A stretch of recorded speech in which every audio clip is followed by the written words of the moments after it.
इतिहास की गोद में जन्म लेते मुगल। इतिहास कभी अचानक जन्म नहीं लेता। वो सदियों के संघर्ष, सपनों, रक्तपात, विजय और पराजय से होकर आकार लेता है। और जब वो किसी साम्राज्य का रूप धारण करता है तो उसके पीछे अनगिनत पीढ़ियों की महत्वाकांक्षाएं, असफलताएं और साहस छिपे होते हैं। ठीक इसी प्रकार मुगल साम्राज्य का जन्म भी किसी एक युद्ध या किसी एक व्यक्ति की विजय का परिणाम नहीं था, बल्कि ये मध्य एशिया की बर्फीली वादियों, मंगोलों की क्रूर घुड़सवार सेनाओं, तुर्कों की युद्ध कला और तैमूरी वंश की सत्ता लिप्सा का संयुक्त परिणाम था, जिसे भारत की उपजाऊ धरती ने आकर एक स्थायी रूप दिया। मुगल शब्द स्वयं मंगोल शब्द मंगोल से निकला है, जो आगे चलकर मुगल बन गया। और ये नाम अपने भीतर केवल एक जाति नहीं, बल्कि एक पूरी युद्ध परंपरा, राजनैतिक दृष्टि और विजेता मानसिकता समेटे हुए है। क्योंकि मुगल शासकों की नसों में दो ऐसे महान विजेताओं का रक्त बहता था, जिनके नाम से ही संसार कांप उठता था। एक थे चंगेज खां, जिन्होंने एशिया से लेकर यूरोप तक तबाही मचा दी थी, और दूसरे थे तैमूर लंग, जिन्होंने दिल्ली को उजाड़कर इतिहास में अपने खून से नाम लिखा था। चंगेज खां केवल एक शासक नहीं, बल्कि विध्वंस का प्रतीक था, जिसने मंगोल कबीलों को संगठित कर ऐसा तूफान खड़ा किया कि चीन, मध्य एशिया, फारस और रूस तक उसकी सेना की दहशत फैल गई थी। उसकी युद्ध नीति में दया के लिए कोई स्थान नहीं था। नगर के नगर काट दिए जाते थे, नदियां लाशों से भर जाती थीं, और यही क्रूरता बाद में मंगोल वंश की पहचान बन गई। वहीं तैमूर लंग, जो खुद को चंगेज खां का उत्तराधिकारी मानता था, उससे भी अधिक चालाक, संगठित और रक्तपिपासु था। उसने समरकंद को अपनी राजधानी बनाया और भारत पर आक्रमण कर दिल्ली में ऐसा नरसंहार किया कि वर्षों तक लोग उस त्रासदी को भूल नहीं पाए। सिरों के मीनार बनवाना, नगरों को राख में बदल देना और विरोधियों के मन में स्थायी भय बैठा देना उसकी नीति थी।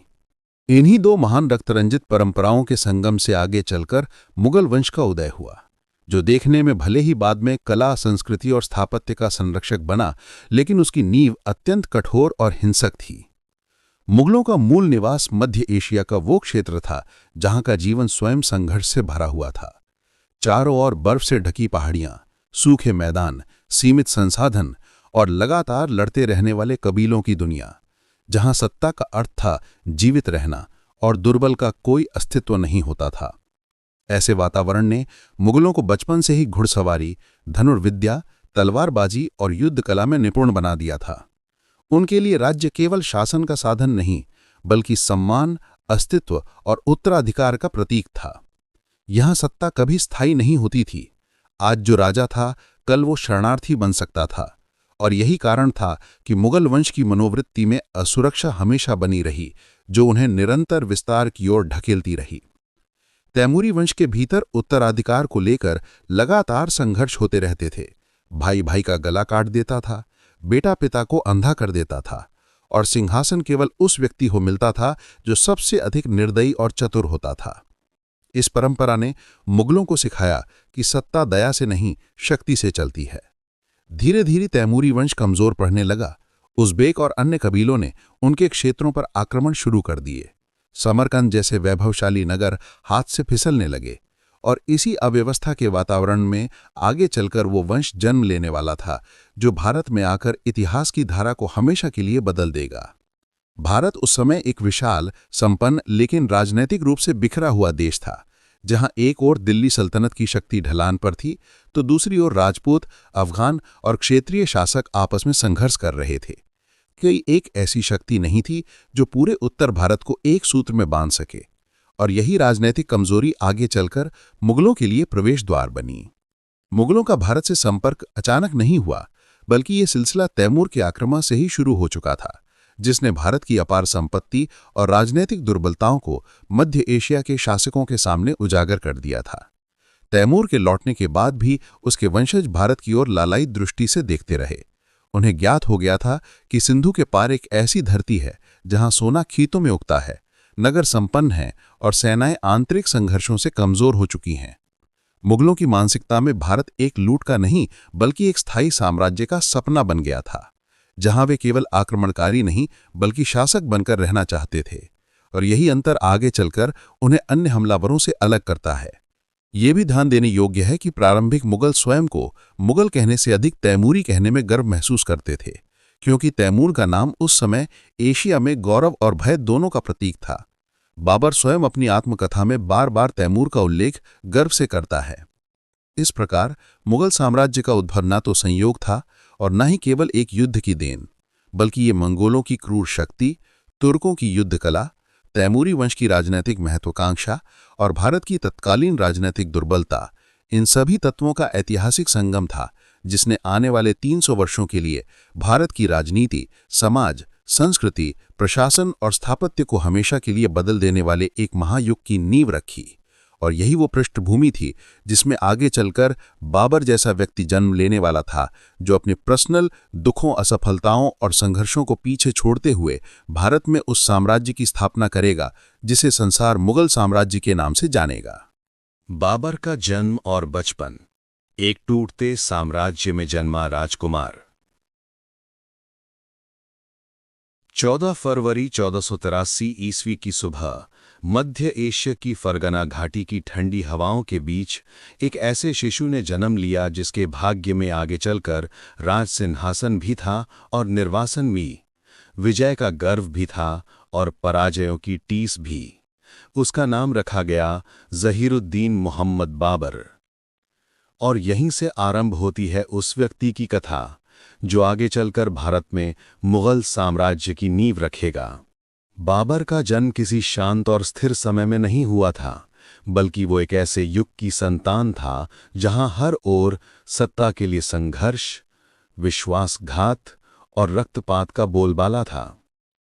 उसका पिता उमर शेख मिर्जा तैमूरी वंश का शासक था और फरगना का राजा था, लेकिन उसका राज्य छोटा, संसाधन सीमित और शत्रु असंख्य थे। वहीं उसकी मां कुतलुग निगार खानम मंगोल वंश से थी, जिससे बाबर को मंगोलों की रक्तरंजित विरासत भी मिली। इस प्रकार बाबर के रक्त में एक साथ तैमूर की महत्वाकांक्षा और चंगेज खां की क्रूरता बह रही थी। लेकिन जिस वातावरण में उसका पालन पोषण हुआ, वह उसे किसी राजकुमार जैसी सुरक्षा नहीं दे सका। बचपन से ही उसने राजमहलों से अधिक रणभूमि, षड्यंत्र और भय को देखा। उसके पिता एक साहसी लेकिन असावधान शासक थे, जो अक्सर कबीलों से लड़ाई में उलझे रहते थे, और एक दिन वही असावधानी उनके जीवन का अंत बन गई, जब वो एक ऊंची छत से गिर पड़े और उनकी मृत्यु हो गई। उस समय बाबर की आयु केवल 12 वर्ष थी और उसी क्षण उसकी मासूमियत समाप्त हो गई, क्योंकि अब वह केवल एक बालक नहीं, बल्कि एक ऐसे राज्य का शासक बन चुका था जिसकी सीमाओं पर दुश्मन खड़े थे और जिसके भीतर गद्दार बैठे थे। इतनी छोटी उम्र में सिंहासन मिलना किसी वरदान से अधिक एक अभिशाप बन गया, क्योंकि सत्ता के साथ ही उसे भय, अकेलापन और निरंतर युद्ध का उत्तराधिकार भी मिला। उसके चारों ओर उज़्बेक कबीले थे जो उसके राज्य पर नजर गड़ाए बैठे थे। सरदार उसकी कमजोरी का लाभ उठाने के लिए तत्पर थे और प्रजा यह देखने को विवश थी कि उनका राजा स्वयं एक बच्चा है। बाबर ने बचपन में ही समझ लिया कि इस दुनिया में भावनाओं की नहीं, तलवार की भाषा बोली जाती है। उसने खेल के मैदान में नहीं, युद्ध के शिविर में घुड़सवारी सीखी। खिलौनों से नहीं, असली हथियारों से खेला और डर को रोकर नहीं, उसे पीकर जीना सीखा। धीरे धीरे उसके भीतर एक ऐसा संकल्प जन्म लेने लगा जिसने उसके पूरे जीवन की दिशा तय कर दी, समरकंद को जीतने का सपना। क्योंकि समरकंद केवल एक नगर नहीं था, वह तैमूरी गौरव का प्रतीक था। वही तैमूर की राजधानी रहा था, वही उसकी विरासत का सबसे बड़ा चिन्ह था। और बाबर के लिए समरकंद को जीतना केवल एक राजनीतिक लक्ष्य नहीं, बल्कि अपने वंश के सम्मान की पुनः स्थापना का प्रश्न था। मात्र 15 वर्ष की आयु में उसने पहली बार समरकंद पर चढ़ाई की। ये साहस एक साधारण किशोर का नहीं था, बल्कि उस वंश के रक्त का प्रमाण था जो आक्रमण को ही जीवन मानता था। प्रारंभिक सफलता भी मिली। कुछ समय के लिए उसने समरकंद पर अधिकार कर लिया, लेकिन सत्ता उसके हाथ में स्थायी नहीं रह सकी, क्योंकि जब वह समरकंद में था तब फरगना उसके हाथ से निकल गया, और जब वह फरगना लौटा तो समरकंद छिन चुका था। इस प्रकार वो एक ही समय में 2 राज्यों से वंचित हो गया और यहीं से उसके जीवन का वह कठिन काल शुरू हुआ जो उसे कई बार राजा से भिखारी और भिखारी से फिर राजा बना देगा। उसके साथ के सैनिक भूख से मरते, घोड़े थक कर गिर जाते, रातें भय और असुरक्षा में कटतीं। कभी वो पहाड़ों की गुफाओं में शरण लेता, कभी बर्फीले मैदानों में भटकता। कई बार तो उसके पास इतना भी नहीं होता कि वह अपने सैनिकों को खाने को दे सके। लेकिन इन सभी संकटों के बीच भी उसका आत्मविश्वास कभी पूरी तरह नहीं टूटा, क्योंकि उसके भीतर यह विश्वास था कि वह पराजित नहीं हुआ है, वह केवल संघर्ष के दौर से गुजर रहा है। समरकंद का सपना उसने फिर दोहराया, दूसरी बार फिर चढ़ाई की, फिर कुछ समय के लिए जीत मिली और फिर उससे भी बड़ी पराजय मिली। उज़्बेक शासक शैबानी खान ने उसे बुरी तरह हराया। बाबर को फिर से जान बचाकर भागना पड़ा। तीसरी बार भी उसने वही प्रयास किया और वही परिणाम मिला। इन 3 असफल प्रयासों ने उसके जीवन को भीतर से झकझोर दिया। उसने समझ लिया कि केवल भावनाओं और वंश के गौरव से युद्ध नहीं जीते जाते। इसके लिए संगठन, संसाधन और सही रणनीति की आवश्यकता होती है। इन्हीं पराजयों ने उसके भीतर एक नए प्रकार का शासक जन्म दिया, जो केवल साहसी नहीं बल्कि धैर्यवान, रणनीतिकार और दूरदर्शी भी बनने लगा। इन भटकनों के दौरान उसने मनुष्य के स्वभाव को गहराई से देखा। कौन संकट में साथ छोड़ता है, कौन भूख में भी वफादार रहता है, कौन स्वार्थ के लिए विश्वासघात करता है और कौन मरते दम तक साथ निभाता है। यही अनुभव आगे चलकर उसे एक व्यावहारिक शासक बनाते हैं। अंततः 1504 ईस्वी में उसके जीवन की दिशा ने एक नया मोड़ लिया, जब उसने काबुल पर आक्रमण किया और उस पर अधिकार कर लिया। यह उसकी पहली स्थायी सफलता थी। काबुल उस समय व्यापारिक दृष्टि से महत्वपूर्ण था और रणनीतिक दृष्टि से भी सुरक्षित था। यहां पर्वत थे, मजबूत किले थे और मार्गों पर उसका नियंत्रण था। यहीं से उसके जीवन में स्थायित्व आया। उसने पहली बार स्वयं को असहाय शरणार्थी नहीं बल्कि एक सशक्त शासक के रूप में अनुभव किया। काबुल ने उसे वह आधार दिया जहां से वो आगे के सपने देख सकता था। यही उसने अपनी सेना को संगठित किया, तोपखाने को महत्व देना शुरू किया, तुर्की युद्ध पद्धति को अपनाया और मध्य एशिया की असफलताओं से मिले सबक को व्यवहार में उतारना शुरू किया। बाबर अब वही किशोर नहीं था जो केवल तैमूर के नाम के सहारे समरकंद जीतना चाहता था। वो अब एक ऐसा व्यक्ति बन चुका था जो जान चुका था कि केवल वंश नहीं, विवेक और संगठन ही सत्ता को स्थायी बनाते हैं। और इसी काबुल में रहते हुए पहली बार उसकी दृष्टि भारत की ओर मुड़ी।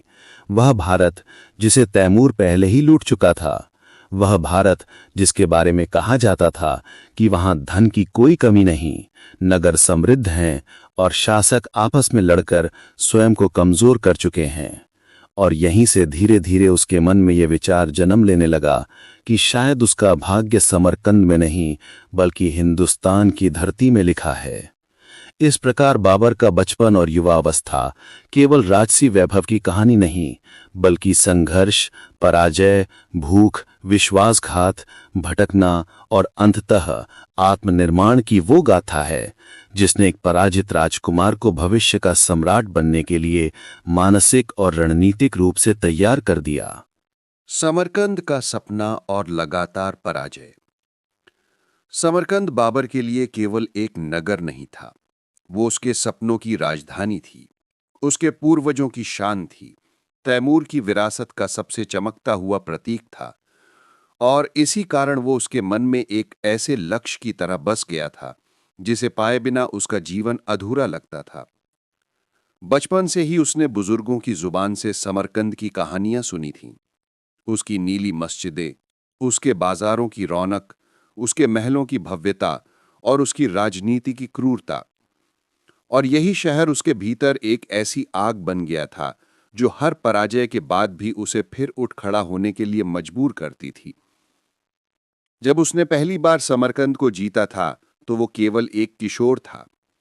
उसकी आंखों में गर्व था, सीने में वंश का अभिमान था और मन में ये विश्वास था कि अब सब कुछ उसके नियंत्रण में आ गया है। लेकिन सत्ता की जमीन रेत से बनी होती है, ये बात उसे बहुत जल्द समझ में आ गई, क्योंकि जैसे ही उसने समरकंद के सिंहासन पर कदम रखा, उसके पीछे फरघना का राज्य उससे छिन गया और कुछ ही समय में समरकंद भी उसके हाथ से निकल गया। ये उसकी पहली बड़ी सीख थी कि एक साथ कई मोर्चों पर लड़ने वाला अक्सर सब कुछ हार जाता है। लेकिन ये सीख उसके लिए बहुत महंगी थी, क्योंकि उसने एक ही झटके में 2 राज्यों को खो दिया। इसके बाद उसका जीवन एक ऐसे भटके हुए योद्धा का जीवन बन गया, जो कभी पहाड़ों में शरण लेता, कभी रेगिस्तान की ओर भागता, कभी अपने वफादार सैनिकों के साथ भूखे पेट रातें बिताता और कभी विश्वासघात की छाया में अगले सवेरे का इंतजार करता था। उसने दूसरी बार भी समरकंद पर अधिकार करने का प्रयास किया। इस बार उसके भीतर अनुभव था, रणनीति थी और पहले से अधिक दृढ़ संकल्प था। कुछ समय के लिए वो सफल भी रहा, लेकिन इस बार उसका सामना उस व्यक्ति से हुआ जो उसके जीवन का सबसे बड़ा शत्रु सिद्ध हुआ, उज़्बेक शासक शेबाली खान, जो न केवल एक कुशल योद्धा था बल्कि एक चतुर राजनीतिज्ञ भी था।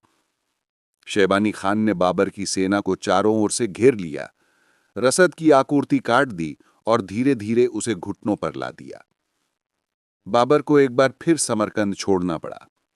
ये पराजय केवल सैन्य नहीं थी, ये उसके आत्मसम्मान की भी पराजय थी, क्योंकि वो जानता था कि उसने फिर एक बार अपने पूर्वजों की राजधानी खो दी है। तीसरी बार उसने फिर वही प्रयास किया, लेकिन इस बार हालात और भी कठिन थे। उसके पास न पर्याप्त सेना थी, न धन, न समय। फिर भी उसने भाग्य को ललकारा, क्योंकि उसके लिए समरकंद केवल एक नगर नहीं बल्कि उसकी आत्मा का अंश बन चुका था। परंतु नियति इस बार भी उसके पक्ष में नहीं थी। शेबानी खान ने उसे निर्णायक रूप से पराजित कर दिया, और इस बार यह पराजय इतनी गहरी थी कि बाबर को केवल राज्य ही नहीं, अपनी आश्रय स्थली, अपने मित्र, यहां तक कि अपनी सुरक्षा भी खोनी पड़ी।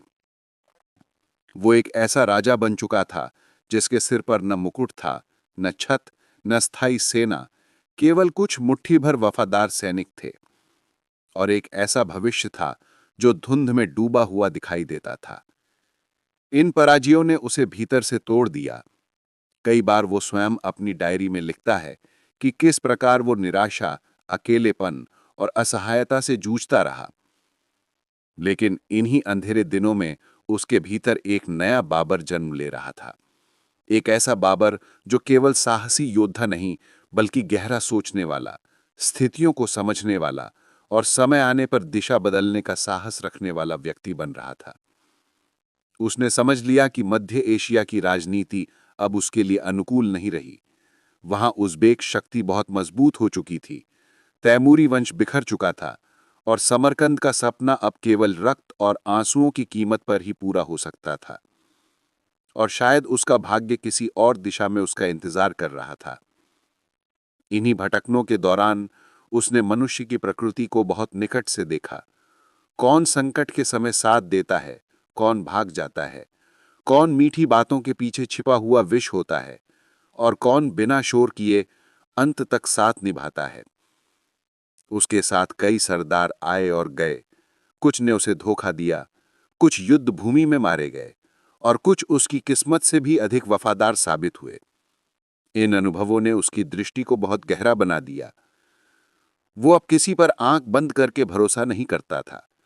वो हर व्यक्ति के शब्दों के पीछे छिपे स्वार्थ को पढ़ने लगा था, और ये गुण आगे चलकर उसे एक सफल शासक बनने में सहायक सिद्ध हुआ। पराजयों ने उसके भीतर कठोरता भी भर दी। वो जान चुका था कि सत्ता की राह में करुणा अक्सर कमजोरी बन जाती है, और जिसने भी उसे कमजोर समझा उसे इतिहास ने हमेशा मिटा दिया। अंततः इन निरंतर असफलताओं के बाद उसने अपने जीवन का सबसे बड़ा निर्णय लिया, समरकंद के सपने को फिलहाल छोड़ देने का निर्णय। ये उसके लिए अपने ही हृदय का एक हिस्सा काटने जैसा था, लेकिन वो समझ चुका था कि यदि वो जीवित रहना चाहता है और भविष्य में फिर से उठना चाहता है, तो उसे अपने संघर्ष की दिशा बदलनी होगी। और यही वो क्षण था जब उसका रुख काबुल की ओर मुड़ा, जहां उसे एक नया अवसर, नई भूमि और एक नई शुरुआत की संभावना दिखाई दी। इस प्रकार समरकंद का सपना भले ही तत्काल पूरा न हो सका, लेकिन उसी सपने की लगातार असफलताओं ने बाबर को वो अनुभव, वो परिपक्वता और वो मानसिक दृढ़ता दी जिसने आगे चलकर उसे हिंदुस्तान की धरती पर एक नए और महान साम्राज्य की नींव रखने के योग्य बना दिया। और इस प्रकार पराजयों की आग में तपकर ही वो व्यक्ति तैयार हुआ जिसे इतिहास आगे चलकर मुगल साम्राज्य का संस्थापक कहने वाला था। काबुल की ओर प्रस्थान। समरकंद के लिए लगातार मिली पराजयों ने बाबर के भीतर एक ऐसी विरक्ति और थकान पैदा कर दी थी जिसने उसे ये समझा दिया था कि अब उसे अपनी दिशा बदलनी होगी। क्योंकि वो जितना भी संघर्ष कर ले, उज़्बेक शक्ति के सामने तैमूरी वंश का पुनरुत्थान निकट भविष्य में संभव नहीं दिख रहा था। ठीक किसी मानसिक अवस्था में उसने अपने जीवन का सबसे निर्णायक कदम उठाया, समरकंद के मोह को तिलांजलि देकर काबुल की ओर प्रस्थान करने का। काबुल उसके लिए एक अनजानी धरती नहीं थी, वो उसकी वंश परंपरा का एक महत्वपूर्ण हिस्सा था। उसके पिता उमर शेख ने भी काबुल पर अपनी नजरें रखी थीं, लेकिन परिस्थितियां ऐसी बनी कि बाबर स्वयं इस भूमि पर नया भविष्य तलाशने वाला पहला तैमूरी बनने जा रहा था। काबुल की ओर यात्रा आसान नहीं थी। पहाड़ों, घाटियों और दुर्गम रास्तों से भरी हुई इस यात्रा में बाबर के साथ केवल वही लोग थे जिन्होंने कठिन से कठिन परिस्थिति में भी उसका साथ नहीं छोड़ा। वे सैनिक जो भूखे रहकर भी उसके साथ लड़ते रहे, वे सरदार जो लगातार बदलते भाग्य के बावजूद उसके प्रति वफादार रहे, और वे परिवारजन जिन्होंने हर बार के पलायन, हर बार की निराशा और हर बार की उम्मीद में उसके साथ कदम से कदम मिलाया। जब बाबर काबुल पहुंचा तब ये क्षेत्र राजनीतिक रूप से बिखरा हुआ था। स्थानीय सरदारों के बीच सत्ता संघर्ष चल रहा था, आर्थिक स्थिति कमजोर थी और प्रशासनिक ढांचा लगभग ढह चुका था। लेकिन यही बिखराव बाबर के लिए अवसर बन गया। उसने महसूस किया कि यदि वो यहाँ स्थिर शासन स्थापित कर लेता है तो ये न केवल उसे सुरक्षा देगा बल्कि भविष्य में किसी बड़े अभियान के लिए एक मजबूत आधार भी बन सकता है। काबुल के लोग प्रारंभ में बाबर को बाहरी शासक समझकर संशय में थे, क्योंकि वो पहले भी कई हमलावरों और सत्ता लोलुप शासकों की क्रूरता देख चुके थे। लेकिन बाबर ने जिस संयम, विवेक और उदारता से शासन शुरू किया, उसने स्थानीय जनता के मन में उसके प्रति विश्वास की नींव डाल दी। उसने करों में अत्यधिक वृद्धि नहीं की, विद्रोही सरदारों को प्रताड़ित करने के बजाय उन्हें अपने साथ जोड़ने की नीति अपनाई और अपने सैनिकों को स्पष्ट आदेश दिया कि जनता पर किसी प्रकार का अत्याचार न किया जाए। यही व्यवहार धीरे धीरे उसे लोगों का प्रिय बना गया। बाबर ने जल्द ही काबुल की रक्षा क्षमता को मजबूत किया, किलों की मरम्मत करवाई, सीमाओं पर पहरे बढ़ाए और सबसे महत्वपूर्ण, अपने प्रशासन को संगठित किया। उसने समझ लिया था कि यदि इस क्षेत्र में स्थिरता लानी है तो सबसे पहले सेना को मजबूत करना होगा, क्योंकि बिना संगठित सेना के मध्य एशिया और अफगानिस्तान की राजनीति में जीवित रहना असंभव है। काबुल में रहने के दौरान बाबर को पहली बार एक ऐसी स्थिरता मिली जो उसने पिछले कई वर्षों में महसूस नहीं की थी। यहाँ उसे अपने जीवन पर विचार करने का समय मिला, युद्धों से मिले घावों को भरने का समय मिला और अपनी रणनीति को पुनः गढ़ने का अवसर मिला। उसने प्रकृति, कविताओं और संगीत में रुचि लेना फिर से शुरू किया। पेड़ों और फूलों के बीच घूमना, नदियों के किनारे बैठकर लिखना और अपने सैनिकों के साथ सरल भोजन साझा करना, ये सभी गतिविधियां उसके मन को शांति देती थीं और उसे मानसिक रूप से मजबूत बनाती थीं। लेकिन काबुल उसके लिए केवल विश्राम की भूमि नहीं थी, ये उसके लिए उस बड़े सपने की तैयारी का मैदान था जो उसके भीतर कहीं गहराई में लगातार जीवित था। यहाँ बैठकर उसने न केवल अपनी सेना को प्रशिक्षित किया बल्कि नई युद्ध तकनीकों को भी अपनाया। उसने ये समझ लिया था कि मध्य एशिया की राजनीति में अब उसके लिए स्थान कम है और वहाँ की ताकतें उससे कहीं अधिक मजबूत हो चुकी हैं। इसलिए यदि वो महान बनने का रास्ता चाहिए तो उसे उस दिशा में देखना होगा जहाँ तैमूरी रक्त पहले कभी नहीं पहुँचा था, और ये दिशा थी भारत। लेकिन उस समय बाबर को ये निर्णय तुरंत नहीं लेना था। वो एक एक कदम सोच समझकर उठाता था। पहले उसने काबुल के आसपास के इलाकों को अपने अधीन किया, फिर गजनी और आसपास के पहाड़ी क्षेत्रों में स्थिरता स्थापित की। उसने स्थानीय जनजातियों को अपने अधीन करने के लिए बल का उपयोग केवल वहीं किया जहां आवश्यक था, वरना वो कूटनीति और समझौते का सहारा लेता था। ये उसका व्यवहार उसकी दूरदर्शिता का परिचायक था। काबुल में रहते हुए बाबर ने यह भी जाना कि जनता को साथ लेकर चलने वाला शासक अधिक स्थिर और अधिक सम्मानित होता है। धीरे धीरे काबुल उसके शासन का केंद्र बन गया। यहीं पर उसने अपने भविष्य की योजनाओं को स्पष्ट रूप से समझना शुरू किया। इतिहास में यह कहा गया है कि काबुल में बाबर वो बनता जो उसे बनना चाहिए था। उसे यहाँ एक ऐसा वातावरण मिला जिसमें वो अपनी क्षमताओं को विकसित कर सका, न केवल एक योद्धा के रूप में बल्कि एक प्रशासक, कवि, नेता और एक दूरदर्शी शासक के रूप में। काबुल की जलवायु उसे पसंद थी। वहाँ के फलों के बाग, नदियों की ठंडक, पहाड़ों की शांति और लोगों की सरलता, इन सब ने बाबर के मन में इस भूमि के प्रति प्रेम भर दिया। वो यहाँ के लिए योजनाएं बनाने लगा। वो नए बाग बनवाता, फलों की नई किस्में लगवाता, सड़कों और बाजारों को व्यवस्थित करता, सैनिकों के लिए प्रशिक्षण केंद्र बनाता और अपनी राज्य व्यवस्था को इतनी मजबूत करता कि आने वाले वर्षों में काबुल मुगल साम्राज्य की पहली सुदृढ़ नींव बन गया। परंतु जैसे जैसे उसके राज्य में स्थिरता आती गई, उसके मन में एक नया विचार जन्म लेने लगा। क्या केवल काबुल का शासक होना ही उसके भाग्य का अंत था? क्या तैमूर की संतानों में इतनी ही क्षमता बची थी कि वे केवल पहाड़ियों में राज करें? क्या वे अपने पूर्वजों की महिमा को पुनर्जीवित नहीं कर सकते थे? और तभी उसके मन में भारत की ओर देखने का विचार पहली बार पूरी तरह आकार लेने लगा। उस समय भारत एक विशाल, संपन्न और सांस्कृतिक रूप से अत्यंत समृद्ध भूमि थी, लेकिन राजनीतिक रूप से बिखरी हुई थी। दिल्ली सल्तनत कमजोर हो चुकी थी, अफगान सरदार आपस में टकरा रहे थे और पंजाब और हिंदुस्तान के मैदानों में कोई ऐसी शक्ति नहीं थी जो पूरे उत्तर भारत को एकजुट कर सके। ये स्थिति बाबर के लिए एक अवसर थी, परंतु एक ऐसा अवसर जिसे अपनाने के लिए पहले उसे अपनी सेना, प्रशासन और मनोबल को पूरी तरह तैयार करना था। और काबुल ने उसे ये सभी तैयारियां करने का अवसर दिया। यहां उसे अपनी गलतियों से सीखने का मौका मिला। यहां उसे अपनी शक्ति की सीमा और संभावनाओं का ज्ञान हुआ। और सबसे महत्वपूर्ण, यहां उसे स्वयं पर और अपने भाग्य पर विश्वास करना फिर से आया। काबुल में बिताया गया समय ही उसका सबसे बड़ा शिक्षक बन गया, जिसने उसे समझाया कि पराजय अंत नहीं होती, बल्कि अक्सर एक नए अध्याय की शुरुआत होती है। और यही नए अध्याय की शुरुआत काबुल से हुई, जिसने आगे चलकर संसार के इतिहास को बदलने वाले मुगल साम्राज्य के जन्म का मार्ग प्रशस्त किया। अंततः बाबर काबुल की पहाड़ियों पर खड़ा होकर अपने भविष्य को एक नई दृष्टि से देखने लगा।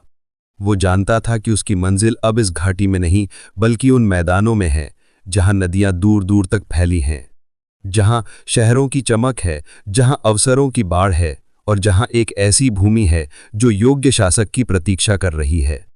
और इस प्रकार काबुल उसके लिए केवल एक आश्रय स्थल नहीं रहा, बल्कि वो स्थान बन गया जहां बाबर ने नया जीवन पाया, नया लक्ष्य पाया और एक दिन हिंदुस्तान की ओर बढ़ने का वो अद्भुत साहस पाया जिसने पूरे इतिहास को बदल दिया। भारत पर पहली नजर और विजय अभियान की शुरुआत। काबुल की पहाड़ियों पर खड़ा बाबर जब पहली बार दूर क्षितिज की ओर देखता हुआ भारत के बारे में सोचता है, तो वह केवल एक समृद्ध देश की कल्पना नहीं करता, बल्कि अपने भाग्य की उस दिशा को पहचानने लगता है जहां उसे अब आगे बढ़ना है। क्योंकि मध्य एशिया की भूमि, जहां उसने अपना पूरा युवा काल संघर्षों, पराजयों और भटकनों में गुजार दिया था, अब उसके लिए बहुत संकरी पड़ चुकी थी। वहां उज़्बेक शक्ति इतनी प्रबल हो चुकी थी कि समरकंद जैसे स्वप्न को दोबारा छूना लगभग असंभव हो गया था। और ऐसे में काबुल की स्थिरता ने उसके भीतर एक नया प्रश्न जन्म लिया था। क्या वो केवल पहाड़ियों का राजा बनकर जीवन समाप्त कर देगा, या फिर अपने रक्त में बह रही तैमूरी महत्वाकांक्षा को किसी विशाल मैदान में जाकर साकार करेगा? और इसी प्रश्न का उत्तर धीरे धीरे उसे भारत की ओर खींचने लगा। वह भारत जिसे उसने केवल कथाओं में सुना था, यात्रियों की जुबान से जाना था और तैमूर के आक्रमण की स्मृतियों में पहचाना था, जहां अकूत धन था, विशाल नगर थे, उपजाऊ मैदान थे और सबसे महत्वपूर्ण बात ये थी कि वहां की राजनीति भीतर से कमजोर हो चुकी थी, क्योंकि दिल्ली सल्तनत का शासन अंतिम सांसें ले रहा था। अफगान सरदार आपस में लड़ रहे थे, राजपूत अपने अपने क्षेत्रों में स्वतंत्र शक्ति बन चुके थे और कोई भी ऐसी केंद्रीय सत्ता नहीं रह गई थी जो पूरे उत्तर भारत को एक सूत्र में बांध सके। बाबर की दृष्टि में ये वही स्थिति थी जिसमें एक नया साम्राज्य जन्म ले सकता था, ठीक उसी प्रकार जैसे कभी मंगोल साम्राज्य और तैमूरी साम्राज्य ने जन्म लिया था। लेकिन बाबर जल्दबाजी करने वालों में नहीं था। उसने भारत पर आक्रमण की योजना किसी भावनात्मक आवेग में नहीं बनाई, बल्कि उसे वर्षों की तैयारी, सूचनाओं के संग्रह और राजनीतिक समीकरणों की गहरी समझ के बाद आकार दिया। काबुल में रहते हुए उसने पंजाब और सीमावर्ती क्षेत्रों के व्यापारियों, यात्रियों और गुप्तचरों से भारत की वास्तविक स्थिति के बारे में जानकारी इकट्ठी करना शुरू किया। उसे बताया गया कि दिल्ली का सुल्तान इब्राहिम लोदी एक कठोर, अविवेकी और संदेहप्रिय शासक है, जिसने अपने ही सरदारों को अपमानित कर दिया है। कई अफगान अमीर उससे असंतुष्ट हैं और कुछ तो उसके विरुद्ध बाहरी शक्ति को बुलाने तक के लिए तैयार हैं। बाबर ने इन सूचनाओं को केवल अफवाह मानकर नहीं छोड़ा, बल्कि उन्हें अपनी भविष्य की रणनीति का आधार बनाया।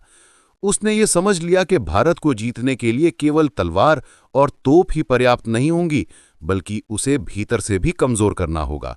और यही कारण था कि जब पंजाब के कुछ अफगान सरदारों, विशेष रूप से दौलत खान लोदी और आलम खान ने उससे संपर्क किया और दिल्ली के विरुद्ध सहायता की मांग की, तो बाबर ने इसे अपने लिए एक ऐतिहासिक अवसर के रूप में देखा। लेकिन फिर भी उसने तुरंत पूर्ण आक्रमण का निर्णय नहीं लिया, क्योंकि वो जानता था कि भारत पर चढ़ाई करना कोई साधारण अभियान नहीं है। ये केवल एक युद्ध नहीं, बल्कि एक पूरे महाद्वीप की नियति को चुनौती देने जैसा कार्य है। इसलिए उसने पहले छोटे छोटे आक्रमणों के माध्यम से भारत की सीमाओं की परीक्षा लेने का निर्णय लिया, ताकि वो वहां की सैन्य शक्ति, जलवायु, भूगोल और राजनीतिक स्थिति को स्वयं अपनी आंखों से देख सके। 1519 ईस्वी में उसने पहली बार सिंधु नदी पार कर भारत की धरती पर कदम रखा। ये एक सीमित सैन्य अभियान था, लेकिन इसका महत्व ऐतिहासिक था, क्योंकि ये वही क्षण था जब बाबर के भीतर भारत के विजेता का बीज पहली बार वास्तविक रूप में अंकुरित हुआ था। उसने भेरा और आसपास के क्षेत्रों पर आक्रमण किया, वहां की सेना को पराजित किया और कुछ समय के लिए नियंत्रण भी स्थापित किया। लेकिन यह केवल शक्ति प्रदर्शन था, पूर्ण आक्रमण नहीं। वो जल्दी ही काबुल लौट गया, लेकिन उसकी आंखें अब हमेशा के लिए भारत की ओर टिक चुकी थीं। अगले कुछ वर्षों में उसने कई बार इसी प्रकार के सीमावर्ती आक्रमण किए, कभी सियालकोट की ओर, कभी बाजौर की ओर, और हर बार वो केवल ये परखता रहा कि उसकी सेना भारतीय परिस्थितियों में कितनी प्रभावी सिद्ध होती है। इन अभियानों में उसने देखा कि भारतीय सेनाएं संख्या में बड़ी अवश्य हैं, लेकिन उनमें अनुशासन की कमी है। उनकी युद्ध पद्धति पुरानी है और सबसे बड़ी बात यह है कि वो तोपखाने और बंदूकधारियों के सामने बहुत असहाय सिद्ध होती है। वही बाबर की सेना छोटी होते हुए भी अधिक संगठित, अधिक प्रशिक्षित और आधुनिक युद्ध तकनीक से लैस थी। उसने ये भी देखा कि भारतीय मैदानों की जलवायु उसके सैनिकों के लिए कठिन है। गर्मी असहनीय है, भोजन और पानी की व्यवस्था अलग ढंग से करनी पड़ती है और लंबी आपूर्ति रेखाएं बनाए रखना आसान नहीं है। लेकिन इन सभी कठिनाइयों के बावजूद उसने ये महसूस किया कि यदि वो एक बार दिल्ली को जीत ले तो पूरा उत्तर भारत अपने आप उसके चरणों में आ सकता है, क्योंकि दिल्ली उस समय केवल एक नगर नहीं बल्कि राजनीतिक वैधता का केंद्र था। जो भी दिल्ली का शासक होता वही पूरे हिंदुस्तान का बादशाह कहलाता था। इसी बीच काबुल में उसके विरोधी भी शांत नहीं बैठे थे। उज़्बेक अब भी अवसर की तलाश में रहते थे, लेकिन बाबर अब पहले जैसा अस्थिर नहीं था। उसने अपनी सेना को इतना मजबूत कर लिया था कि वो काबुल की रक्षा भी कर सकता था और भारत पर आक्रमण की तैयारी भी। उसने अपने तोपखाने को और अधिक सशक्त किया, तुर्की और फारसी तोपचियों को बुलाया, गाड़ियों पर बांधकर तोप चलाने की तकनीक को और अधिक परिष्कृत किया, सैनिकों को घुड़सवारी के साथ साथ तोपों के साथ समन्वय में युद्ध करना सिखाया, क्योंकि वो जानता था कि आने वाले युद्ध में हाथियों की विशाल सेना उसके सामने होगी और केवल तोपों की दहशत ही उन हाथियों को नियंत्रित कर सकती है। इस प्रकार भारत आक्रमण अब केवल एक विचार नहीं रहा, बल्कि एक ठोस सैन्य योजना बन चुका था। इसी दौरान इब्राहिम लोदी की स्थिति दिल्ली में और कमजोर होती चली गई। उसने अपने योग्य सरदारों को या तो मार डाला या अपमानित कर भगा दिया। पंजाब में विद्रोह भड़कने लगे और अफगान शक्ति भीतर से टूटने लगी। बाबर को ये सब समाचार निरंतर मिलते रहते थे और वो जानता था कि ये वही क्षण है जिसकी प्रतीक्षा उसने वर्षों से की थी। 1525 ईस्वी में उसने अंततः वो निर्णायक निर्णय लिया जिसे इतिहास कभी भुला नहीं पाएगा, भारत पर पूर्ण आक्रमण का निर्णय। ये कोई सामान्य आक्रमण नहीं था, ये एक ऐसे व्यक्ति का निर्णय था जिसने बचपन से लेकर युवावस्था तक केवल संघर्ष, पराजय और अपमान देखा था और जो अब अपने भाग्य को स्वयं अपनी तलवार से गढ़ने निकल पड़ा था। जब उसकी सेना काबुल से रवाना हुई तो उसके पास केवल लगभग 12 से 15 हजार सैनिक थे। संख्या के हिसाब से ये सेना बेहद छोटी थी, लेकिन उसके भीतर साहस, अनुशासन और तकनीकी श्रेष्ठता की वो शक्ति थी जो लाखों की भीड़ पर भारी पड़ सकती थी। बाबर स्वयं इस अभियान का नेतृत्व कर रहा था। रास्ते में उसे कई कठिनाइयों का सामना करना पड़ा। पहाड़ों के दुर्गम मार्ग, ठंड से जूझते सैनिक, भोजन की कमी, पानी की कमी और लंबी सप्लाई चेन बनाए रखना आसान नहीं था। लेकिन इन सभी कठिनाइयों के बावजूद उसकी सेना का मनोबल अडिग था, क्योंकि अब उनके सामने केवल लूट नहीं बल्कि एक पूरे साम्राज्य का सपना था। जब वो पंजाब पहुंचा तो उसने देखा कि वहां की जनता दिल्ली के सुल्तान से त्रस्त है। अफगान सरदार आपस में लड़ रहे हैं और कोई भी एकजुट होकर उसका सामना करने की स्थिति में नहीं है। इस स्थिति ने उसके आत्मविश्वास को और अधिक बढ़ा दिया। उसने रास्ते में आने वाले कई किलों पर अधिकार किया। कुछ ने बिना युद्ध के आत्मसमर्पण कर दिया, कुछ को तोपों की गर्जना ने चुप करा दिया और इस प्रकार धीरे धीरे उसकी सेना दिल्ली की ओर बढ़ने लगी। जैसे जैसे वो आगे बढ़ता गया, उसके सामने एक और भय और आशंका का वातावरण बनता गया और दूसरी ओर उसके सैनिकों के मन में विजय की उम्मीद प्रबल होती गई। बाबर स्वयं अपनी आत्मकथा में लिखता है कि उस समय उसके मन में कई बार संदेह भी उठा, क्या इतनी छोटी सेना के साथ वो इतने बड़े साम्राज्य को चुनौती दे सकता है? लेकिन हर बार उसने अपने मन को ये कहकर शांत किया कि उसने इससे भी कठिन परिस्थितियों में जीवन देखा है और यदि भाग्य ने उसे यहाँ तक पहुँचाया है तो आगे का मार्ग भी वही खोलेगा। इस प्रकार भारत पर पहली नज़र और विजय अभियान की शुरुआत केवल एक सैन्य यात्रा नहीं थी, बल्कि ये एक टूटे हुए राजकुमार की अंतिम और सबसे साहसी छलांग थी, जिसने अपने अतीत की सारी हारों को इकट्ठे कर उन्हें अपने भविष्य की सबसे बड़ी ताकत बना लिया था। और अब वो उस भूमि की ओर बढ़ रहा था जहां वो या तो इतिहास में अमर होना था या फिर सदा के लिए गुमनाम हो जाना था। और यही वो क्षण था जब भारत की धरती पर एक नए युग का आगमन होने वाला था, जिसका नाम आने वाले समय में मुगल युग कहलाने वाला था। पानीपत से पहले की रात, भय, संकल्प और इतिहास की करवट। पानीपत की विस्तृत मैदानों पर जब 20 अप्रैल 1526 की रात उतर रही थी, तब ऐसा प्रतीत हो रहा था मानो स्वयं इतिहास अपनी सांस रोककर खड़ा हो। आकाश पर तारे फैले थे, ठंडी हवा चल रही थी, पर बाबर के शिविर में शांति नहीं थी। वहां हर सांस के साथ भय, संदेह, साहस और संकल्प की लहरें एक साथ उठ रही थीं, क्योंकि अगले दिन केवल एक युद्ध नहीं होने वाला था, बल्कि ये तय होना था कि भारत का भविष्य किस दिशा में मुड़ेगा। एक ओर दिल्ली का सुल्तान इब्राहिम लोदी था, जिसके पास विशाल सेना थी, 1 लाख से अधिक सैनिक थे, हजारों हाथी थे, वर्षों से चली आ रही सल्तनत की परंपरा थी। और दूसरी ओर बाबर था, एक विदेशी आक्रमणकारी जिसके पास केवल 12 से 15 हजार सैनिक थे, कुछ दर्जन तोपें थीं, बंदूकें थीं और सबसे बड़ी पूंजी थी अटूट संकल्प और अनुभवों से तप चुका आत्मविश्वास। रात गहराती जा रही थी, शिविरों में आग जल रही थी, सैनिक अपने अस्त्र शस्त्र ठीक कर रहे थे, कोई अपने घोड़े से बातें कर रहा था, कोई अपने परिवार को याद कर रहा था, कोई अल्लाह से दुआ मांग रहा था और कोई चुपचाप आकाश की ओर ताकता हुआ अपने भाग्य का अनुमान लगाने की कोशिश कर रहा था।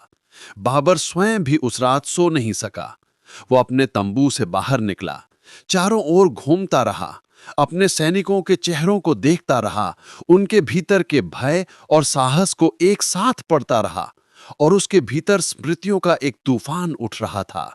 फरगना का बचपन, पिता की आकस्मिक मृत्यु, समरकंद के सपने, लगातार पराजय, भूख, भटकन, पहाड़ों की ठंडी रातें, काबुल की शरण, भारत की ओर बढ़ता साहस, ये सब उसके मन में एक साथ उमड़ आया। उसे लगा मानो उसका पूरा जीवन केवल इस एक क्षण तक पहुंचने की तैयारी थी। यदि वो अगले दिन जीतता है तो वो इतिहास बन जाएगा, और यदि हारता है तो शायद उसके जीवन की सारी लड़ाइयां यहीं समाप्त हो जाएंगी। वो जानता था कि इब्राहिम लोदी की सेना संख्या में उससे कई गुना बड़ी है। उसके पास विशाल हाथी हैं जो युद्ध भूमि में कहर बरपा सकते हैं, लेकिन वो ये भी जानता था कि उसकी अपनी सेना अनुशासित है, संगठित है और सबसे बढ़कर आधुनिक युद्ध तकनीक से लैस है। उसने अपने तंबू में लौटकर अपने प्रमुख सेनापतियों को बुलाया। हुमायूं, मेहदी ख्वाजा, मीर अली, उस्ताद अली कुली और मुस्तफा रुम्मा, ये वही लोग थे जिन्होंने उसके साथ वर्षों का संघर्ष देखा था। बाबर ने उनके सामने अगले दिन की पूरी युद्ध योजना एक बार फिर दोहराई। तोपों को गाड़ियों से बांधकर मोर्चा बनाना था, रस्सियों और लोहे की जंजीरों से उन्हें जोड़कर एक दीवार सी खड़ी करनी थी। दोनों ओर घुड़सवार दल तैयार रखना था जो तुलुगमा पद्धति के अनुसार शत्रु को चारों ओर से घेर सके। ये युद्ध केवल बल से नहीं, बुद्धि से भी जीता जाना था। उसके सेनापति उसकी बातों को ध्यान से सुनते रहे। उन्हें भी पता था कि अगला सूरज किसके भाग्य को चमकाएगा और किसके लिए अंत बनकर आएगा। बैठक समाप्त होने के बाद बाबर कुछ देर अकेला बैठा रहा। उसने अपनी तलवार को निकाला, उसकी धार को देखा, उसे साफ किया, और जैसे वो अपनी तलवार से ही संवाद कर रहा हो, उसने मन ही मन तय कर लिया कि चाहे जो भी हो वो पीछे नहीं हटेगा। उसी रात उसने अपने सैनिकों को संबोधित किया। उसका भाषण इतिहास में अमर हो गया। उसने कहा कि वे सब दूर देश से आए हैं, उनके पीछे लौटने का कोई मार्ग नहीं है। सामने केवल विजय है या मृत्यु, और मृत्यु तो वैसे भी एक ना एक दिन सबको आनी है, लेकिन यदि वे अगले दिन जीतते हैं तो उनका नाम सदा सदा के लिए अमर हो जाएगा। बाबर के शब्दों में वो आग थी जो थके हुए मनों को फिर से जगा देती थी। उसके सैनिकों ने नारा बुलंद किया। उनकी आंखों में भय तो था, लेकिन उससे भी बड़ा संकल्प चमक रहा था। उधर इब्राहिम लोदी के शिविर में भी हलचल थी, लेकिन वहां संख्या का घमंड था, हाथियों की शक्ति पर भरोसा था और अपने सुल्तान की सत्ता पर विश्वास था। लोधी के सैनिक मानते थे कि विदेशी लुटेरों की ये छोटी सी सेना उनके सामने अधिक देर टिक नहीं पाएगी। वे ये भूल गए थे कि इतिहास में कई बार संख्या नहीं, रणनीति जीत दिलाती है। रात दोनों पक्षों के लिए लंबी थी। कोई चैन से नहीं सो सका, कोई भविष्य की आशा में जागता रहा, कोई मृत्यु की कल्पना से कांपता रहा, और इसी बेचैनी के बीच धीरे धीरे पूरब की ओर से हल्की सी रोशनी फैलने लगी। 21 अप्रैल 1526 की सुबह का आगमन हुआ। सूर्य की पहली किरण जैसे ही पानीपत के मैदानों पर पड़ी, दोनों सेनाएं आमने सामने खड़ी थीं। लोधी की विशाल सेना आगे बढ़ी, हाथियों की पंक्तियां आगे थीं, उनके पीछे पैदल सैनिकों की भीड़ और उसके पीछे अश्वारोही दल। धरती उनके कदमों से कांप रही थी। बाबर की सेना शांत थी, तोपें अपनी जगह पर जमी थीं, घुड़सवार दल दोनों ओर छिपकर अवसर की प्रतीक्षा कर रहे थे। जैसे ही लोदी की सेना आगे बढ़ी, बाबर के तोपखाने ने आग उगल दी। एक के बाद एक तोपें गरजीं, धुएं और आग से पूरा मैदान भर गया। हाथी पहली बार इस भयंकर गर्जना से विचलित हुए। कुछ पल के लिए वो रुक गए, फिर घबराकर इधर उधर भागने लगे। कई हाथी अपनी ही सेना को रौंदते चले गए। लोधी की पंक्तियों में अफरा तफरी फैल गई। बाबर की यही योजना थी, पहले हाथियों को आतंकित करना, फिर उन्हें अपनी ही सेना पर टूट पड़ने देना। इस भगदड़ के बीच बाबर ने तुलुगमा पद्धति से दोनों ओर के घुड़सवार दलों को आगे बढ़ाया। उन्होंने लोधी की सेना को चारों ओर से घेर लिया। अब लोधी की सेना बीच में फंस चुकी थी। सामने से तोपों की मार, दोनों ओर से घुड़सवारों का हमला और पीछे से भागने का कोई रास्ता नहीं। युद्ध अब एक तरफा होने लगा। बाबर स्वयं अपने घोड़े पर बैठा रणभूमि में घूम रहा था, अपने सैनिकों का उत्साह बढ़ा रहा था। वो हर दिशा में देख रहा था कि उसकी योजना सफल हो रही है या नहीं। और जैसे जैसे समय बीतता गया, उसके भीतर ये विश्वास गहरा होता गया कि विजय अब दूर नहीं है। इब्राहिम लोदी भी युद्ध भूमि में उतर चुका था। वो बहादुरी से लड़ रहा था, लेकिन उसके सैनिक भ्रमित हो चुके थे। हाथियों की भगदड़ ने उसकी सेना को भीतर से तोड़ दिया था। दोपहर तक युद्ध पूरी तरह बाबर के पक्ष में झुक चुका था और अंततः वो क्षण आया जब इब्राहिम लोदी युद्ध भूमि में मारा गया। उसके गिरते ही उसकी सेना का मनोबल पूरी तरह टूट गया। हजारों सैनिक मारे गए, हजारों बंदी बना लिए गए और पानीपत का वो मैदान जो रात को शांत था, अब रक्त और धुएं से भर चुका था। बाबर कुछ देर तक युद्ध भूमि को देखता रहा। उसके मन में न उत्सव था, न उल्लास, बल्कि एक अजीब सी गंभीरता थी।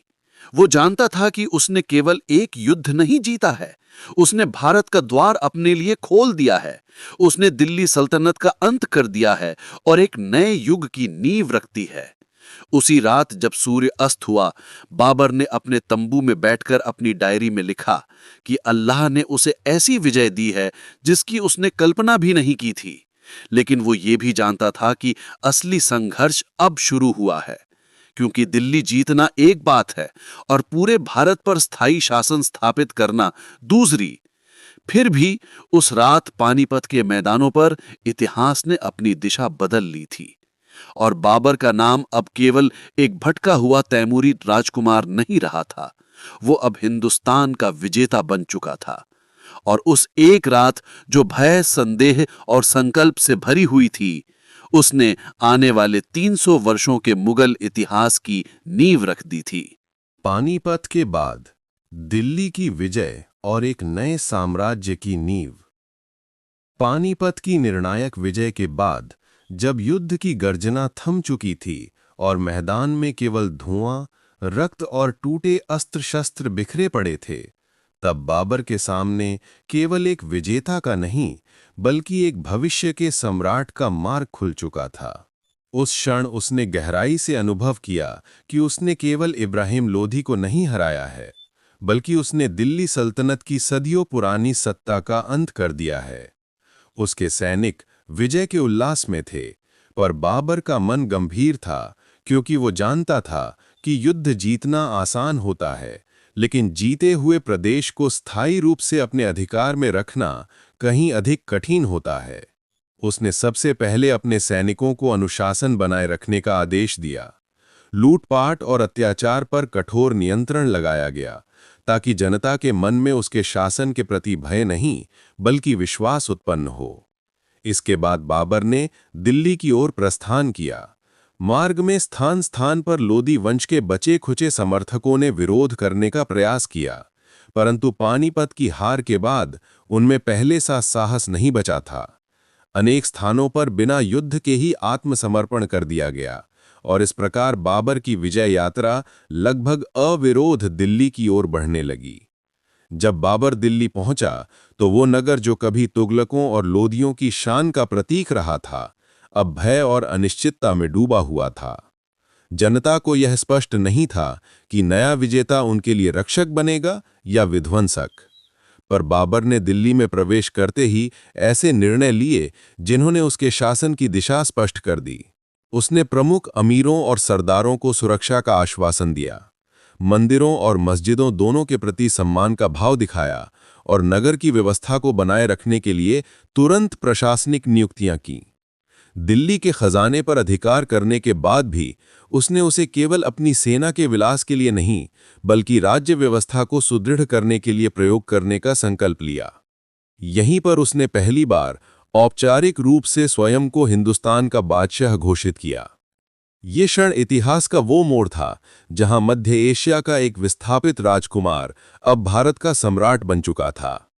परंतु दिल्ली केवल एक आरंभ था, क्योंकि बाबर को भली भांति ज्ञात था कि यदि उसने केवल दिल्ली पर अधिकार करके संतोष कर लिया तो उसका शासन शीघ्र ही बिखर जाएगा।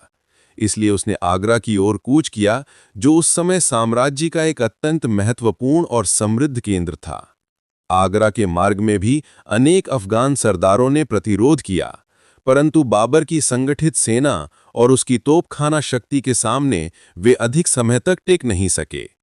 आगरा पर अधिकार प्राप्त करना बाबर के लिए केवल राजनैतिक नहीं बल्कि आर्थिक दृष्टि से भी अत्यंत महत्वपूर्ण था, क्योंकि यहाँ का खजाना उसकी भविष्य की सैन्य और प्रशासनिक योजनाओं का आधार बनने वाला था। आगरा पहुंचकर बाबर ने देखा कि इब्राहिम लोदी का विशाल कोष यहाँ सुरक्षित रखा गया था। उसने उस खजाने का उपयोग न तो केवल वैभव के लिए किया और न ही अंधाधुंध दान में उड़ा दिया, बल्कि उसने उसे राज्य की नींव मजबूत करने के साधन के रूप में प्रयोग किया। सैनिकों को नियमित वेतन, अधिकारियों को निश्चित पद, किलों की मरम्मत और प्रशासन की एक सुव्यवस्थित संरचना का निर्माण उसी खजाने की सहायता से किया गया। इस बीच बाबर को यह भी अनुभव हुआ कि भारत की सामाजिक और सांस्कृतिक संरचना मध्य एशिया से बिल्कुल भिन्न है।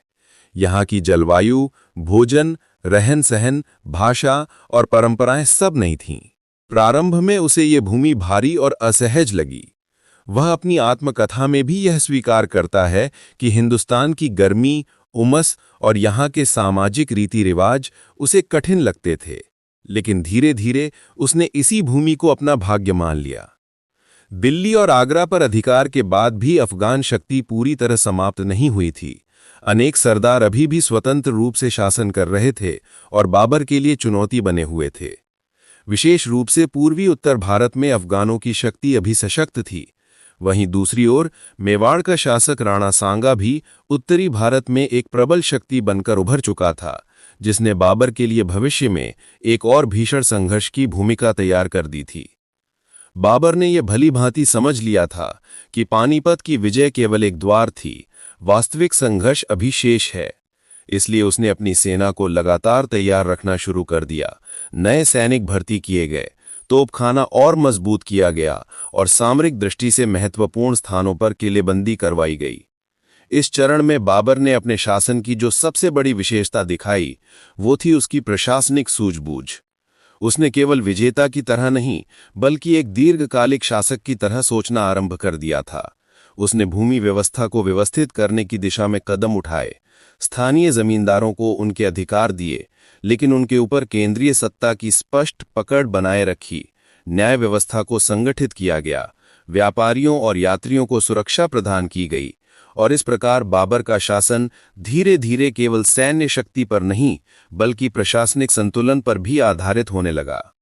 उसके भीतर अब वो बाबर नहीं रहा था जो कभी समरकंद के लिए भटकता फिरता था।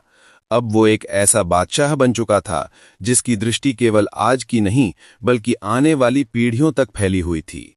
और इसी संक्रमण काल में मुगल साम्राज्य ने अपने वास्तविक रूप में जन्म लेना शुरू कर दिया। ये वो समय था जब एक अस्थायी विजेता एक स्थायी शासक में परिवर्तित हो रहा था, जब तलवार के साथ साथ कानून, व्यवस्था और शासन की नींव रखी जा रही थी और जब इतिहास एक नई धारा में बहने लगा था, जिस धारा को आने वाले 300 वर्षों तक संसार मुगल साम्राज्य के नाम से जानने वाला था। सांगा से महासंग्राम, खानवा का युद्ध और भारत में मुगल सत्ता की स्थिरता। पानीपत की विजय के बाद बाबर को यह भ्रम बिल्कुल नहीं था कि अब उसका मार्ग सरल हो गया है, क्योंकि वो जानता था कि दिल्ली और आगरा पर अधिकार कर लेना ही पूरे हिंदुस्तान का स्वामी बन जाना नहीं होता। वास्तविक संकट अब सामने खड़ा था, राजपूतों की महाशक्ति, मेवाड़ का शेर राणा सांगा, जिसके पराक्रम की गूंज पूरे उत्तर भारत में फैल चुकी थी और जिसने अफगानों, मालवा के सुल्तानों और गुजरात की सेनाओं तक को कई बार पराजित किया था। राणा सांगा केवल एक योद्धा नहीं था, वह राजपूत स्वाभिमान, स्वतंत्रता और शौर्य का प्रतीक था और उसके नेतृत्व में लगभग पूरे राजस्थान के राजपूत एकजुट हो चुके थे। बाबर जब आगरा में अपने शासन की नींव मजबूत करने में व्यस्त था, उसी समय उसे लगातार समाचार मिलने लगे कि राणा सांगा एक विशाल संघ तैयार कर रहा है, जिसमें मेवाड़, मारवाड़, आमेर, चित्तौड़, ग्वालियर और कई छोटे बड़े राजपूत राज्य शामिल हैं। साथ ही अफगान सरदार भी गुप्त रूप से उसका साथ दे रहे थे, क्योंकि वे बाबर को विदेशी आक्रांता मानते थे और उसे भारत से बाहर निकाल देना चाहते थे। बाबर को अब यह स्पष्ट हो गया था कि यह संघर्ष केवल दो शासकों के बीच नहीं होगा, बल्कि यह इस बात का निर्णय करेगा कि भारत का भविष्य राजपूत शक्ति के हाथ में रहेगा या मुगल सत्ता स्थायी रूप से स्थापित होगी।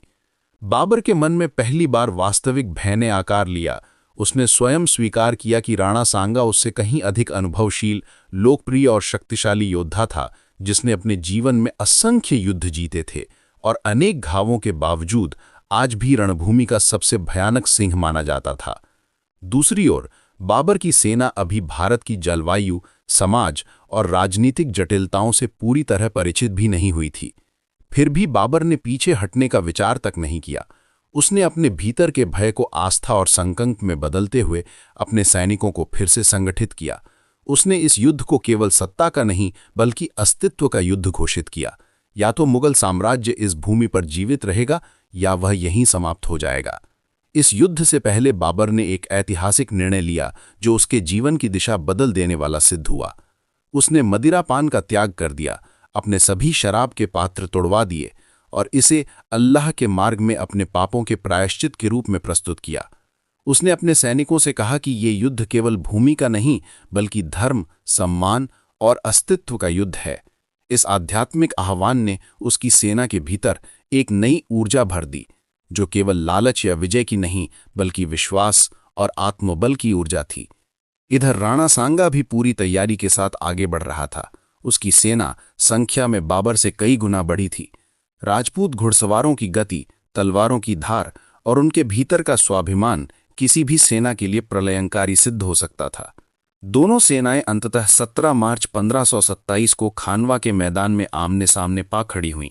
ये स्थान आगरा से कुछ दूरी पर था और आने वाला युद्ध भारत के इतिहास का सबसे निर्णायक संघर्ष बनने जा रहा था।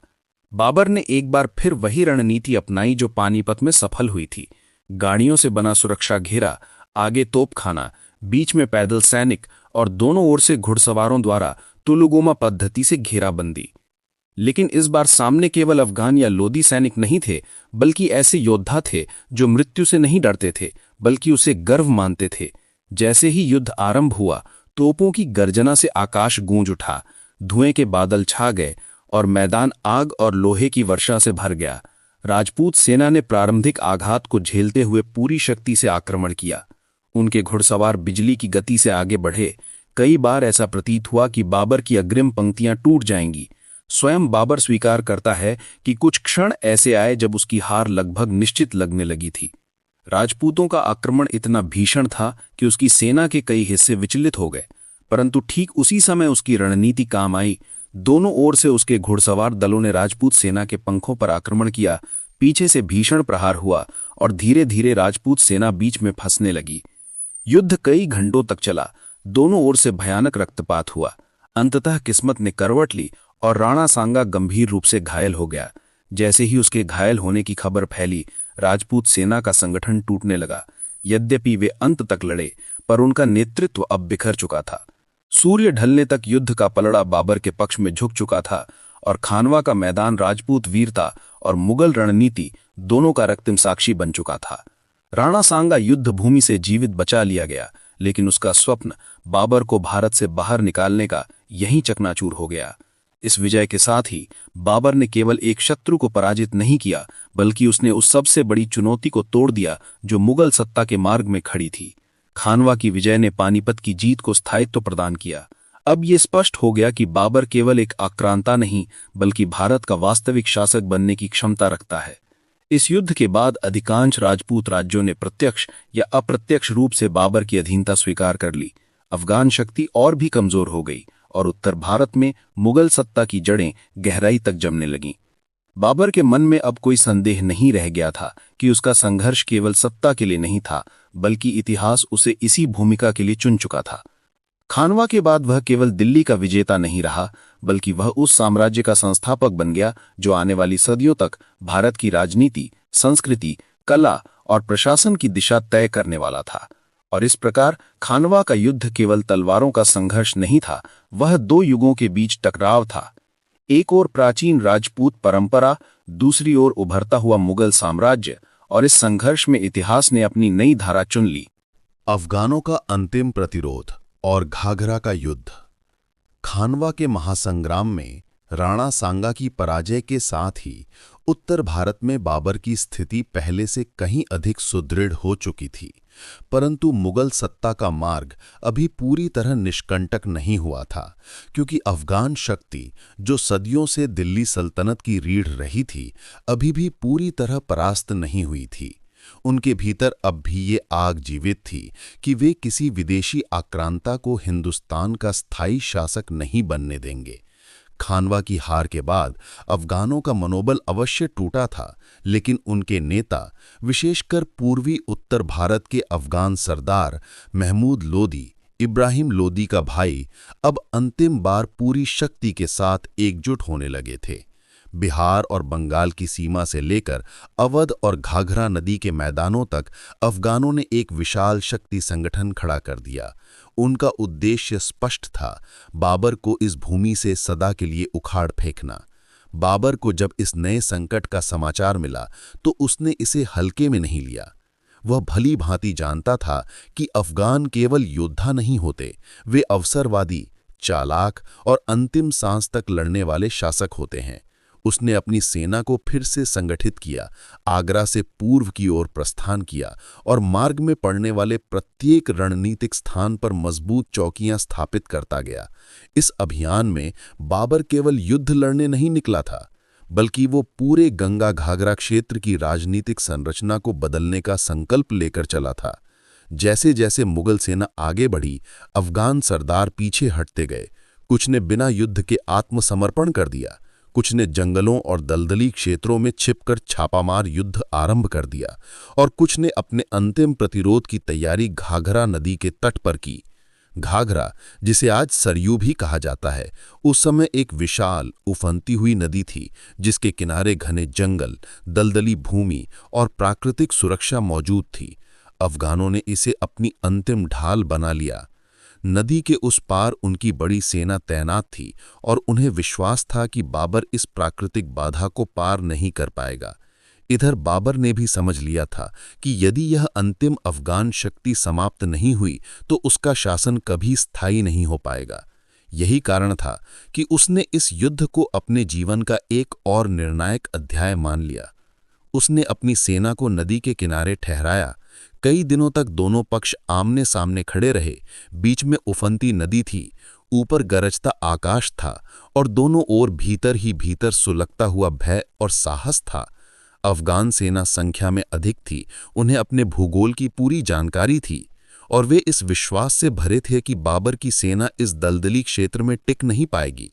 लेकिन बाबर की सबसे बड़ी शक्ति उसकी रणनीति थी।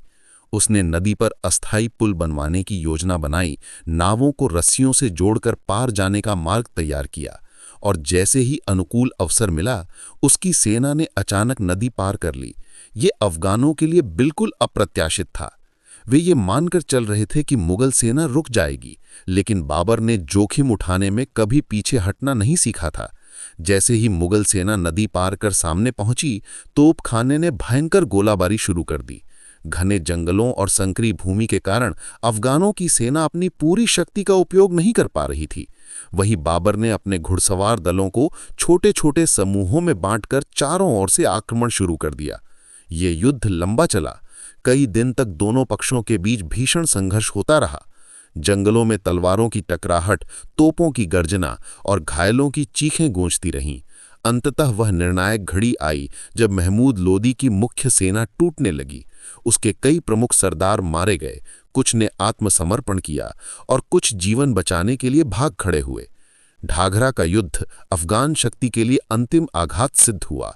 इस संघर्ष के बाद अफगानों का वह स्वप्न, जिसके सहारे वो फिर से दिल्ली की गद्दी पर लौटने की आशा कर रहे थे, पूरी तरह समाप्त हो गया। बाबर ने इस विजय के साथ केवल एक और युद्ध नहीं जीता था, बल्कि उसने उस राजनीतिक परंपरा का अंत कर दिया था जो वर्षों से उत्तरी भारत पर शासन करती आ रही थी। अब दिल्ली सल्तनत केवल इतिहास बन चुकी थी और मुगल साम्राज्य की सत्ता निर्विवाद रूप से स्थापित हो चुकी थी। घाघरा की विजय के बाद बाबर का आत्मविश्वास एक नए स्तर पर पहुंच गया। अब उसे कोई बड़ा शत्रु शेष नहीं दिखाई देता था, परंतु इस विजय के साथ ही उसके भीतर एक अजीब सा थकान और वैराग्य भी जन्म लेने लगा था। वर्षों के संघर्ष, अनगिनत युद्ध, मित्रों की मृत्यु, अनजान भूमि पर शासन का बोझ, ये सब उसके मन और शरीर दोनों पर भारी पड़ने लगा था। फिर भी वह अपने कर्तव्य से पीछे नहीं हटा। उसने जीते हुए क्षेत्रों में प्रशासन को संगठित किया, अफगान सरदारों को या तो अपने अधीन किया या उन्हें प्रशासनिक जीवन से समाप्त कर दिया, व्यापार मार्गों को सुरक्षित किया और गंगा घाघरा के मैदानों को मुगल शासन में पूरी तरह शामिल कर लिया। इस प्रकार घाघरा का युद्ध केवल अंतिम अफगान प्रतिरोध की कथा नहीं था, वह उस युग का समापन था जिसमें दिल्ली की सत्ता सदियों से संघर्षों और विद्रोहों के बीच झूलती रही थी, और उस नए युग का उद्घाटन था जब भारत की राजनीति अब एक दीर्घकालिक, संगठित और केंद्रीय साम्राज्य के अधीन प्रवेश करने जा रही थी। और यही वह क्षण था जब बाबर केवल एक विजेता नहीं, बल्कि इतिहास के प्रवाह को बदलने वाला सम्राट बन चुका था। बाबर का अंतिम समय बीमारी, विरासत और मुगल साम्राज्य का भविष्य। घाघरा की निर्णायक विजय के बाद बाबर का जीवन बाहरी रूप से भले ही विजयों और स्थायित्व से भर गया हो, लेकिन भीतर ही भीतर उसका शरीर अब उन अनगिनत संघर्षों का भार सहने में असमर्थ होने लगा था, जिन्हें उसने अपने जीवन में झेला था। लगातार युद्ध, कठिन यात्राएं, बदलती जलवायु, मानसिक तनाव और वर्षों की थकान, इन सब ने मिलकर उसके स्वास्थ्य को धीरे धीरे जर्जर करना शुरू कर दिया था। आगरा में रहते हुए उसे बार बार बीमारी घेरने लगी, कभी तेज बुखार, कभी अत्यधिक कमजोरी, कभी सिर दर्द और कभी ऐसी थकावट कि वो घंटों उठ नहीं पाता था।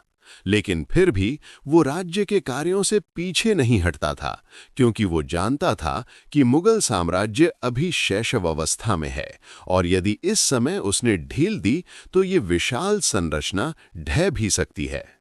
इसी दौरान उसका पुत्र हुमायूं गंभीर रूप से बीमार पड़ गया।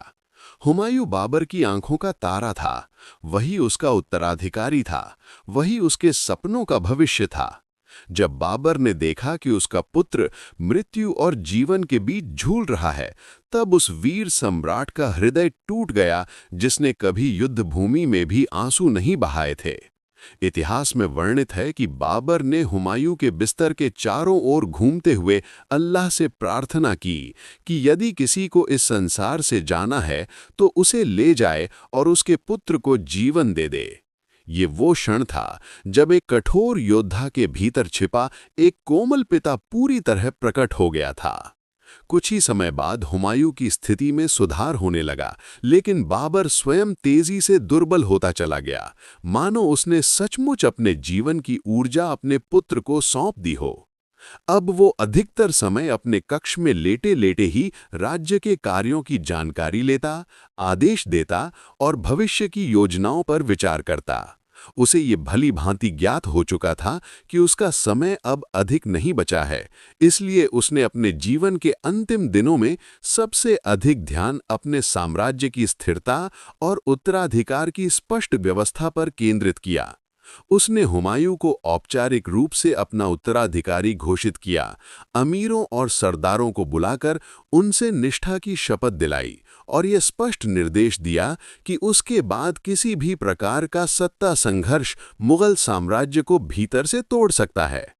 बाबर केवल शासक नहीं था, वो कवि भी था, लेखक भी था और संवेदनशील आत्मा भी। अपने अंतिम दिनों में उसने अपने जीवन की घटनाओं पर बार बार विचार किया। फरगना की गद्दी, पिता की मृत्यु, समरकंद के लिए भटकी हुई जवानी, भूख, निर्वासन, काबुल की शरण, भारत की ओर पहला कदम, पानीपत, खानवा और घाघरा। उसे लगता था मानो उसका पूरा जीवन एक ही लंबी यात्रा रहा हो, जिसमें विश्राम का एक भी स्थायी पड़ाव नहीं मिला। कभी कभी वो अपने कक्ष की खिड़की से बाहर यमुना के बहते जल को देखता और कहता कि जीवन भी इसी नदी की तरह है, क्षण भर ठहरता नहीं, केवल बहता चला जाता है।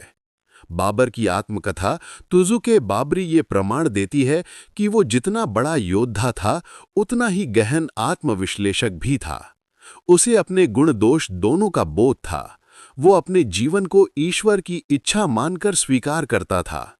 26 दिसंबर 1530 ईस्वी को जब सर्दियों की हल्की धूप आगरा के किलों पर फैल रही थी, बाबर की सांसें धीरे धीरे थम गईं। वो योद्धा जिसने जीवन भर रणभूमि में मृत्यु को चुनौती दी थी, अब शांति से संसार से विदा हो गया। उसकी मृत्यु किसी युद्ध के मैदान में नहीं, बल्कि अपने साम्राज्य की राजधानी में अपने पुत्र के भविष्य को सुरक्षित करके हुई। इतिहास में ये एक विलक्षण संयोग माना जाता है कि जिस बाबर ने मुगल साम्राज्य की नींव रखी, उसने उसे अपने जीवन में ही स्थिर होता हुआ भी देख लिया। उसकी मृत्यु के बाद हुमायूं मुगल सम्राट बना, और यद्यपि उसे प्रारंभिक वर्षों में अनेक कठिनाइयों का सामना करना पड़ा, फिर भी बाबर द्वारा रखी गई नींव इतनी मजबूत थी कि मुगल सत्ता अंततः न केवल बची रही, बल्कि अकबर के काल में अपने शिखर पर भी पहुंची। बाबर का महत्व केवल इसलिए नहीं है कि उसने एक नए साम्राज्य की स्थापना की, बल्कि इसलिए भी कि उसने भारत की राजनीति की दिशा ही बदल दी। मध्य एशिया की युद्ध शैली, तोपखाने का प्रयोग, संगठित सेना, केंद्रीकृत शासन, ये सभी उस विरासत का भाग बने जो आगे चलकर भारत के इतिहास की धुरी बन गई। बाबर की छवि एक ऐसे शासक की है जो भाग्य के थपेड़ों से टूटता नहीं था, बल्कि हर पराजय को एक नई सीढ़ी बनाकर चढ़ता चला गया। उसके जीवन की सबसे बड़ी सीख यही है कि परिस्थितियां कितनी भी प्रतिकूल क्यों न हों, यदि संकल्प अडिग हो और लक्ष्य स्पष्ट हो तो इतिहास की धारा भी बदली जा सकती है। और इस प्रकार बाबर के साथ केवल एक व्यक्ति का अंत नहीं हुआ, बल्कि एक युग का समापन हुआ, ऐसे युग का जिसने आने वाले 300 वर्षों तक भारत की राजनीति, संस्कृति, कला और सत्ता की परिभाषा को गढ़ा, और जिसके प्रभाव आज भी इतिहास के पन्नों में जीवित हैं।